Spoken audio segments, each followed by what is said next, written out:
जय माताजी मित्रों, हूँ छू Mukeshbhai pharmacist and welcome to my YouTube channel. माँ चामुंडा ने प्रार्थना करूँ कि सर्व जीव ने माताजी खूब सारी तंदुरस्ती आपे। शियाळानी ऋतु शरू थाय एटले शियाळानी ऋतु दरमियान लगभग दरेक एजना मित्रों ने भाईओ बहनों ने बधाने कफ थवाना शरदी उधरस थवाना प्रॉब्लम है शरू थई जता होय छे। घणा मित्रों तासीर एवी होय कि शियाळो शरू थाय એટલે શરદી ઉધરસ જામી જાય એટલે છેક શિયાળો પૂરો થાય ત્યાં સુધી એમના રહેતા હોય છે।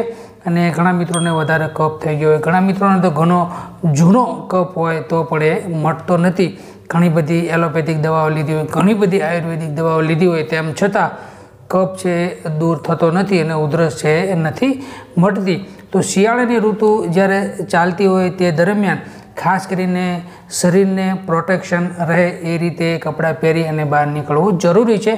नहीतर पछी ठंडो पवन जो लागी जाए तो कायमी शरदी थवाना प्रॉब्लम रहेशे, कफ है छाती में भराई जवाना प्रॉब्लम रहेशे अने जे काई प्रॉब्लम है तमने वधारे थशे।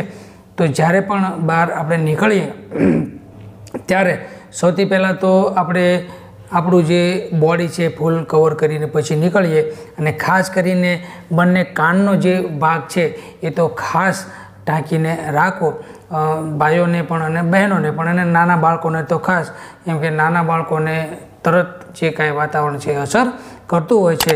તો નાક અને કાન બંનેને બરાબર વ્યવસ્થિત ઢાંકી અને ઠંડો પવન છે એ નાકથી અને કાનથી ન લાગે એ પ્રમાણે બહાર નીકળવાથી घणी बधी राहत रहेशे। एम कि मेन जे शरदी उधरस थवानो प्रॉब्लम है ठंडो पवन कान में लागी जवाथी थतो होय छे।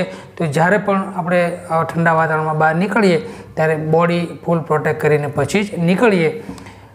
बहु जूनो कफ होय, कफ निकळतो न होय, उधरस मटती न होय, बहु जूनी उधरस होय, एलर्जीवाળી उधरस होय अने घणा टाइम जूनी उधरस होय तो एना माटेनो एक सरस मजानो आ देशी उपचार छे। आ देशी उपचार है ये मात्र 11 दिवस करवानो छे। जो वधारे तकलीफ होय तो तमे 21 दिवस के 51 दिवस सुधी आने वधारी शको छो, पण लगभग तमे 11 दिवस सुधी आ प्रयोग करशो एटले लगभग तमने घणुं सारुं थई जशे। तो आ जे कफने दूर करवा माटेनो एक देशी उपाय छे, एमां सौथी पहेला तो एक लाल कलरनी डूंगળી लेवानी छे। आ जे डूंगળી छे एने झीणा झीणा पीस एकदम जेटला शक्य होय एटला झीणा पीस करी नाखवाना छे, अथवा तो मिक्सर में क्रश कर नाखो तो पण चाले। तो ये जे आपणे अर्धी डूंगळीना पीस करेला है एने 1 ग्लास पानी ने अंदर उकाळवानुं छे। मिनिमम 10 થી 15 मिनिट आ जे डूंगळीवाळुं पाणी छे एने उकाळवानुं छे। उकळी जाए पछी एने गाળી लेवानुं छे अने गाळीने पछी पीवा लायक थाय त्यारे आ पाणी डूंगळीवाळुं पीवानुं छे। सवारे अने सांजे 2 टाइम आ प्रयोग छे करवानो छे। 21 दिवस के 11 दिवस आपणे जे प्रमाणे प्रॉब्लम हो ए प्रमाणे प्रयोग करवानो छे। आटलुं तमे डूंगळीवाळुं पाणी सवार सांज पीवानुं राखशो एटले गमे तेवो कफ छातीमां जामी गयो छे तो पण छूटो पड़ी अने उधरस छे ए तमने मटी जशे। साथे साथे श्वासनी तकलीफ हशे तो पण घणो फायदो थई जशे। देशी उपचार छे खूब ज सारो छे अने घणी बधी दवाओ लीधी होय छतां जो न मट्यो होय तो एक वखत आ देशी उपचार करी अने ट्राय करी जुओ। सर्व जीवने माताजी सारी तंदुरस्ती आपे प्रार्थना। जय माताजी।